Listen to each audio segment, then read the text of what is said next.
فرمایا لہم قلوب لا یفقہون بہا، اللہ پاک جل شانہ فرماتے ہیں جس کا دل قرآن کریم سمجھنے کا عادی نہیں، لہم قلوب لا یفقہون بہا، جس کا دل قرآن سمجھنے کے لیے تیار نہیں، وَلَهُمْ أَعْيُنٌ لَا يُبْصِرُونَ بِهَا، جس کا کان اللہ کا قرآن سننے کے لیے تیار نہیں، أَمْ لَهُمْ آذَانٌ لَا يَسْمَعُونَ بِهَا، أَمْ لَهُمْ آذَانٌ يَسْمَعُونَ بِهَا، جس کا کان خدا کا قرآن سننے کو تیار نہیں۔ خدائی فیصلہ سنو، اللہ کے قرآن کا فیصلہ سنو، اللہ کے کلام کا فیصلہ سنو، جس کا کان میرا کلام سننے کے لیے تیار نہیں، جس کو میرا قرآن سن کے مزہ نہیں آتا، جس کو میرا کلام سن کے حلاوت نہیں آتی، جس کو میرا کلام سن کے لذت نہیں آتی، جس کی روح تازی نہیں ہوتی، جس کو لطف نہیں آتا، جس کو کیف نہیں آتا، جس کو سرور نہیں آتا، جو میرا قرآن سننے کو تیار نہیں، جو میرا قرآن آنکھوں سے دیکھنے کو تیار نہیں، جو میرا قرآن سننے سمجھنے کے لیے تیار نہیں، آؤ پھر خدائی فیصلہ سنو، فرمایا اولئک کالانعام،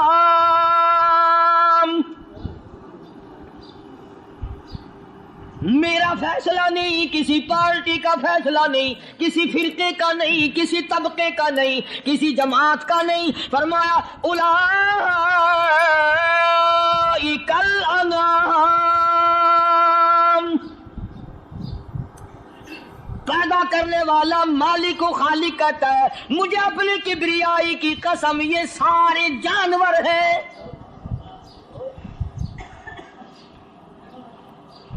یہ سارے کے سارے جانور ہیں، یہ درندے ہیں جو ایک دوسرے کو چیر پاڑ کر کھاتے ہیں، یہ درندے ہیں جو ایک دوسرے کا خون پیتے ہیں، فرمایا بل ہم اضل، جانوروں سے بھی بدتر۔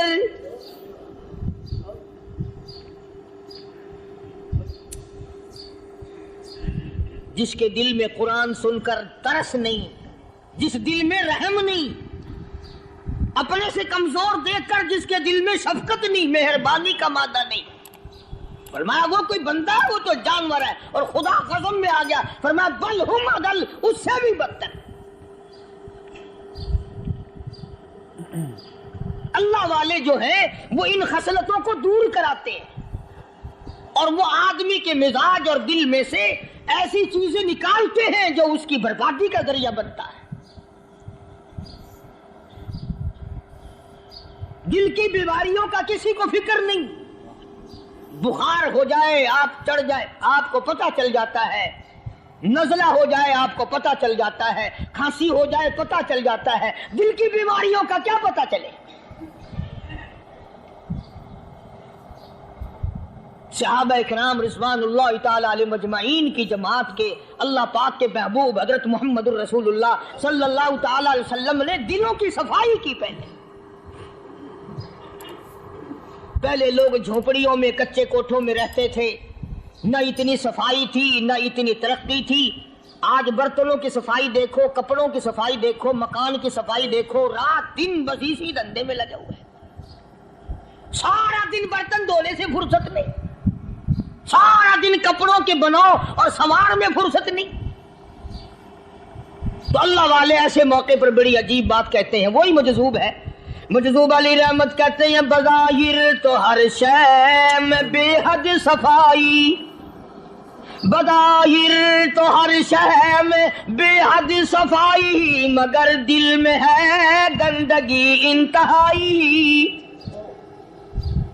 بظاہر تو ہر شے میں چہرے کی صفائی، بدن کی صفائی، نہ جانے کتنی قسم کا صابن ہے، نہ جانے کتنی قسم کے پاؤڈر ہے، نہ جانے کتنی قسم کے شیمپو ہے، نہ جانے کتنے قسم کے کپڑے ہیں، کیا چال ڈھال ہے، کیا نئے نئے ڈیزائن ہے۔ مجذوب کہتا ہے سب کچھ دیکھ لیا بظاہر، تو ہر شے میں بے حد صفائی، مگر دل میں ہے گندگی انتہائی۔ جس یار کی بیٹھک میں بیٹھ کے کھانا کھایا، جس رشتہ دار کی بیٹھک میں بیٹھ کے کھانا کھایا، اسی کی بہن کو دیکھ کر آبرو پہ ڈاکہ ڈالنے کا پروگرام ہے۔ جس دوست کے گھر میں بیٹھ کے کھانا کھایا، اسی دوست کی بیوی کی عزت لوٹنے کا پروگرام ہے۔ پرانے زمانے میں اب بھی دلی جیسے شہر میں اگر دعوت کی جاتی ہے تو وہاں ایک تشتری میں نمک آتا ہے سب سے پہلے۔ عرب میں بھی دستور تھا پرانے زمانے میں، اگر کوئی دعوت کرتا، کوئی تقریب کرتا، سب سے پہلے نمک آتا تھا۔ ایک ایک انگلی ہر شخص نمک چاٹتا تھا۔ کیا مطلب؟ جس نے نمک چاٹ لیا اب وہ نمک حرامی نہیں بنے گا۔ اس گھر میں چوری کرنا، اس گھر کی آبرو کا غلط تصور لانا، اس گھر کے مال میں خیانت کرنا وہ حرام سمجھتا تھا جس گھر کا میں نے نمک چکھ لیا۔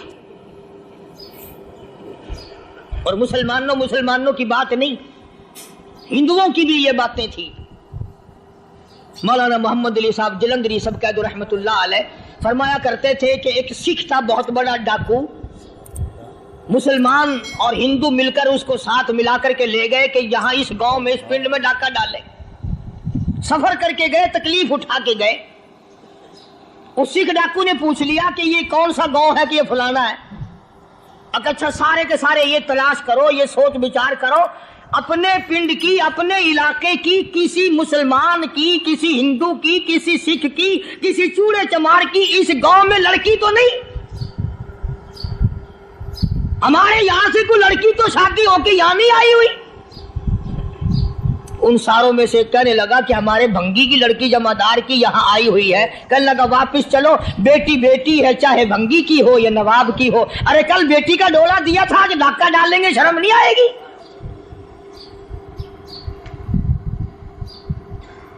آج وہ تصور کہاں چلے گئے؟ اور ہم سب روتے پھرتے ہیں، سکون نہیں، سکون نہیں، اطمینان نہیں۔ ارے اطمینان آئے گا کیسے؟ ہمارے دل بے ایمان ہے، نیتیں خراب ہے، آئے گا کہاں سے؟ صحابہ کرام رضوان اللہ تعالی علیہ مجمعین کی جماعت نے اس قدر اس بات پہ محنت کی اور کوشش کی کہ غلط لقمہ بھی پیٹ کے اندر نہ چلا جائے۔ چنانچہ میں علی الاعلان کہتا ہوں 1,29,000 صحابہ کرام، کالی کملی والے کے دیوانے اور پروانے، حضور کے یار جانثار، حضور کے ساتھ فاقہ کھانے والے، فاقوں مرنے والے، پتھر کھانے والے، اپنے بچوں کے ٹکڑے ہوتے ہوئے دیکھ کر لا الہ الا اللہ محمد الرسول اللہ کی صدا بلند کرنے والے صحابہ کرام کا یہ حال تھا۔ پیدل سفر کر کے جاتے تھے یہودی عیسائی، شام نکل گئے، فلسطین نکل گئے، ہندوستان آ گئے، 2 سال لگ جاتے تھے۔ اپنی جوان بیٹیوں کو مسلمانوں کے گھروں میں چھوڑ کے آ جاتے تھے۔ کبھی نگاہ نبوت نے جن کو رنگ دیا تھا، کبھی کسی صحابی پہ ذرہ برابر الزام نہیں لگا۔ ان یہودیوں کا، ان عیسائیوں کا یہ عقیدہ تھا کہ محمد صلی اللہ علیہ وسلم کے جو غلام ہیں، ان کی نگاہ بھی پاک ہے، ان کے دل بھی پاک ہیں، ان کے ارادے بھی پاک ہیں، ان کے ہاتھ بھی پاک ہیں۔